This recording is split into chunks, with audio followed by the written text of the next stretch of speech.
मात्र 7 वर्ष की अवस्था में थे हाँ। जब उन्होंने पूरी रामचरितमानस को आद्योपांत कंठस्थ किया। पूरी रामचरितमानस को एक बड़ी अच्छी घटना है, मैंने उनकी पुस्तक में पढ़ा, उनकी एक 50 वर्ष तक की एक जीवन गाथा है, मेरी स्वर्ण यात्रा। उसमें गुरुदेव ने लिखा है कि जब मैं लगभग 4-5 वर्ष का था तो हमारे गांव में एक मदारी आया खेल दिखाने के लिए।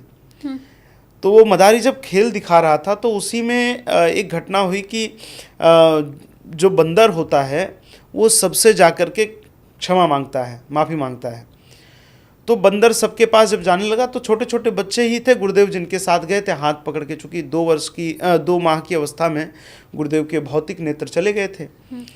तो गुरुदेव गए तो बाकी सब छोटे बच्चे ही थे, तो जो बालक गुरुजी को लेकर गया था वो गुरुजी को छोड़कर भाग गया। तो गुरुदेव अकेले वहाँ से भागे।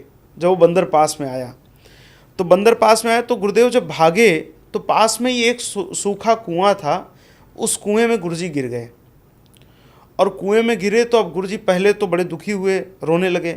फिर गुरुजी को एकाएक याद आया कि मेरे बाबा ने अर्थात पितामह ने आज ही मुझे कंठस्थ कराया, भय प्रकट कृपाला दीन दयाला कौशल्या हितकारी। उसमें अंत में पूज्यपाद गोस्वामी जी लिखते हैं, यह चरित जे गावई हरिपद पावई ते न परई भव कूपा। हाँ। तो गुरुजी ने कहा कि जो भगवान का चरित्र गाता है वो तो इस भव संसार के कुएं में नहीं पड़ता है। हाँ। तो मैं जब इस छोटे से कुएं में पड़ा हूँ तो मैं भगवान के चरित्र को गाता हूँ। तो उन्होंने भय प्रकट कृपाला पूरा गाया।